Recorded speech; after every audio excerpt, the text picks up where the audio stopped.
questa nuova puntata ci troviamo a Sedini, in provincia di Sassari. Stiamo per visitare un monumento molto particolare. Di che monumento si tratta? Si tratta di Sarocca di Sedini, che ospita un museo ed è una delle più antiche residenze sicuramente della Sardegna e dell'Italia, chissà se del mondo.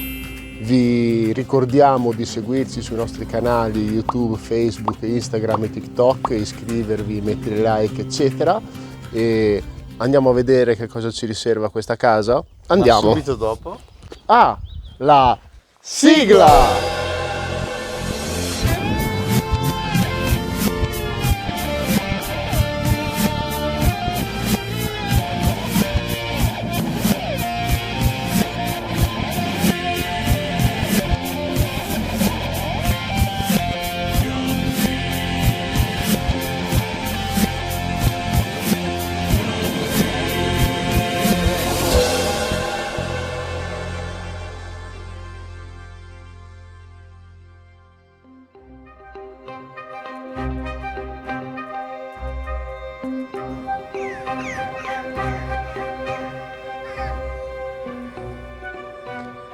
Ci troviamo all'esterno di questa magnifica Domus Dei Janas, che appunto partì nel Neolitico come insieme di tombe, di sepolture, e poi attorno a questa Domus Dei Janas piano piano è stato costruito il centro abitato di Sedini, e quindi questa Domus Dei Janas poi ha trovato delle trasformazioni in epoca medievale, in epoca successiva, che l'ha resa una vera e propria abitazione. Questa è, diciamo, la piazzetta in cui si trova la biglietteria del museo e da dove appunto possiamo vedere due ingressi. Noi partiamo dall'ingresso a sinistra, che è quello della abitazione che è stata trasformata in epoca medievale e poi in epoche successive. Si tratta di un esempio assolutamente caratteristico della vita in Sardegna in epoca medievale. Questi ambienti sono stati ristrutturati allora con le tecnologie che ovviamente erano disponibili a quei tempi, per poter rendere questa Domus Dei Janas abitabile.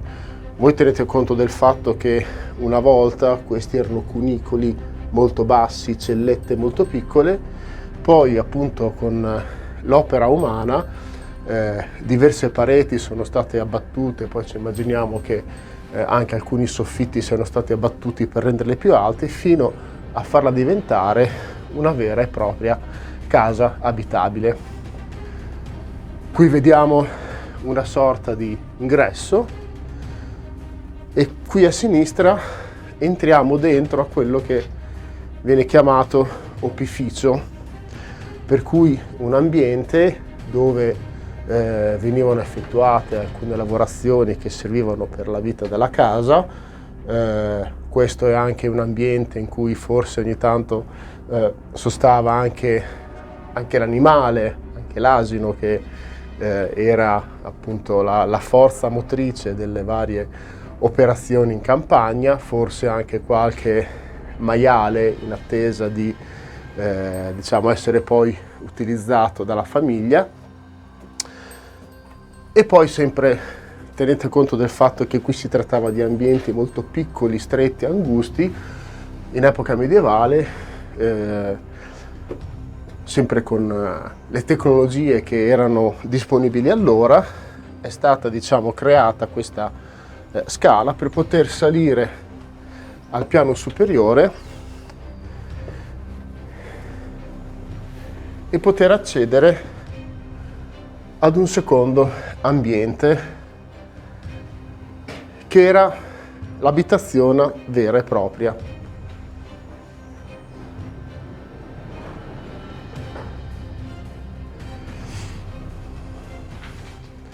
Immaginatevi appunto che in questo unico ambiente ci poteva essere uno o più letti, fra virgolette, quindi magari dei materassi di paglia su cui le persone si coricavano.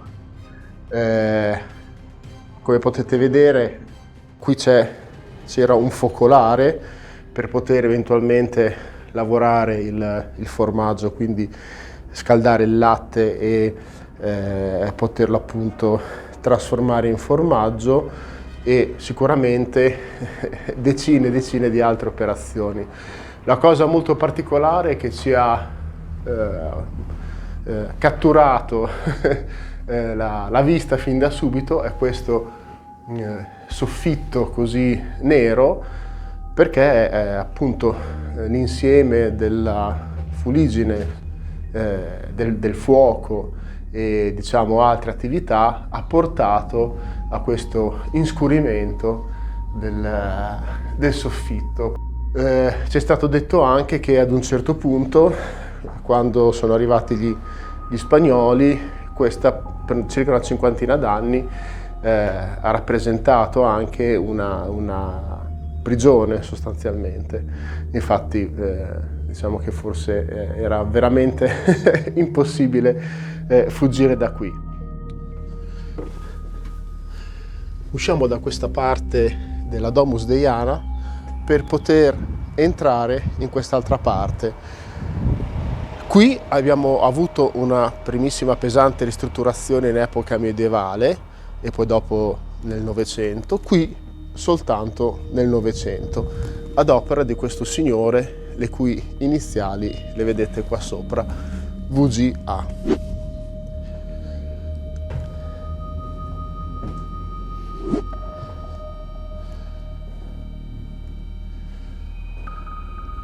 Questa casa del Novecento appunto è stata ottenuta partendo dalle varie cellette e corridoi della Domus Deianas, e con le tecnologie di un secolo fa appunto è stata ingrandita per creare questo ambiente. Poi, quando il tutto è passato qualche decina d'anni fa sotto il comune, sono state effettuate alcune modifiche, come ad esempio lo smantellamento del pavimento per poter diciamo rendere più rustica e molto più diciamo simile e richiamare il passato su come poteva essere appunto il pavimento. Ora qui abbiamo diciamo un museo etnografico che parla appunto della Sardegna, delle varie epoche, delle varie anche tradizioni, leggende, eccetera.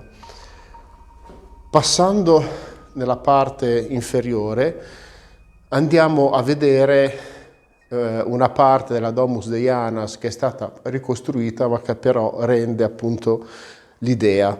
Adesso, per accedere, io scendo diciamo molto comodamente queste scale, ma voi dovete sapere che in realtà l'ingresso era lì. Quindi un ingresso diciamo molto meno comodo. Sono stati fatti diversi ritrovamenti, come ad esempio la Dea Madre, che rappresenta appunto la fertilità femminile e che, associata al simbolo della Protome Taurina, rappresenta appunto la fertilità femminile e maschile assieme. Qui vediamo due contenitori sostanzialmente. Queste sono delle riproduzioni, ma poi gli originali si trovano al Museo di Sassari, e in questi contenitori sono stati ritrovati diciamo resti di cibo, perché quando i defunti venivano seppelliti venivano dotati anche di ciò che poteva essere loro utile per poter appunto ritornare alla vita. Una volta che sarebbero ritornati alla vita avrebbero appunto come prima cosa potuto mangiare e quindi riprendere le funzioni vitali. Questa parte è una parte dove possiamo vedere in particolar modo due strati, questo più basso diciamo del Novecento e questa parte che risale anche, potrebbe risalire a 20 milioni di anni fa. in un'epoca in cui qui c'era il mare, quindi l'acqua ha, diciamo, lavorato la roccia in un certo modo. In alcuni di questi buchi erano presenti anche datteri di mare che hanno contribuito anche questi a scavare, ed è veramente molto, ma molto interessante sapere ciò, molto, molto curioso. Qui proviamo ad accedere e troviamo appunto questa ricostruzione di Domus Deianas. Non so se si percepisce il cambio di sonorità della voce. Qui, come possiamo vedere, la Domus Deianas è proprio nella sua configurazione più tipica, quindi piccole cellette che sono appunto raccordate da alcuni corridoi.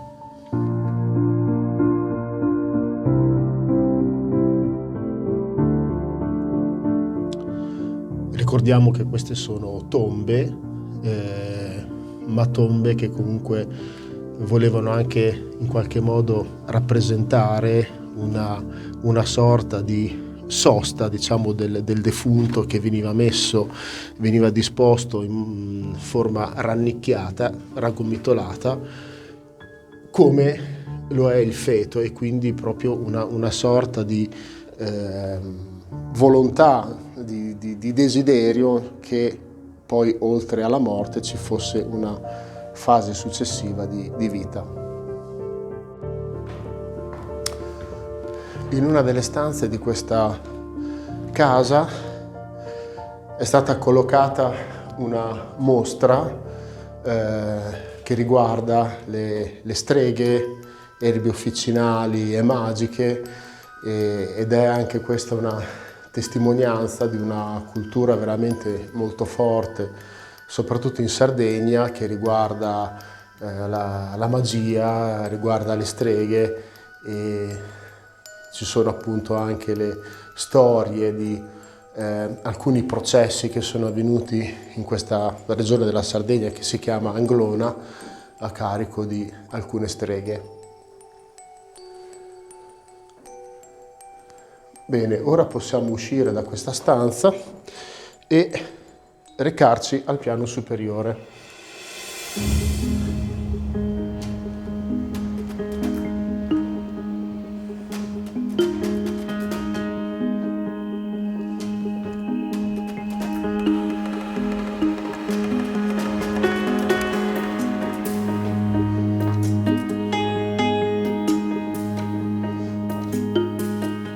Al piano superiore troviamo una prima stanza sulla destra, dove sono esposti tanti oggetti ai noi che appartengono solamente al passato e che ci raccontano usi, costumi, modalità di lavorazione, eccetera.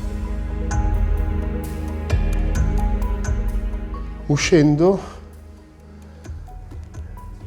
troviamo poi un'altra stanza gigante dove si ritrovano tantissimi oggetti dell'epoca del Novecento, quindi andiamo dal letto alle culle, al focolare per riscaldare la stanza e a questa struttura che serviva per poter appoggiare i tessuti, i vestiti ad asciugare. Ad esempio qui vediamo questo cappuccio fatto di orbace, cioè di un tessuto che è veramente tipico della Sardegna, abbastanza pesante da indossare ma totalmente impermeabile. Possiamo vedere anche alcuni giochi dei bambini dell'epoca, un gioco che simula il cavallo, un altro il fucile, poi questo carretto trainato da buoi.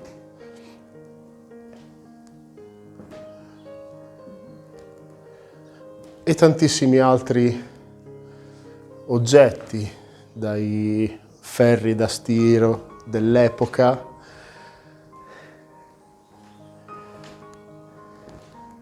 Anche agli strumenti che utilizzavano le donne per poter tessere, e che ha rappresentato anche un oggetto di conquista sociale, perché permetteva alle donne di emanciparsi e di ricavare una propria posizione sociale.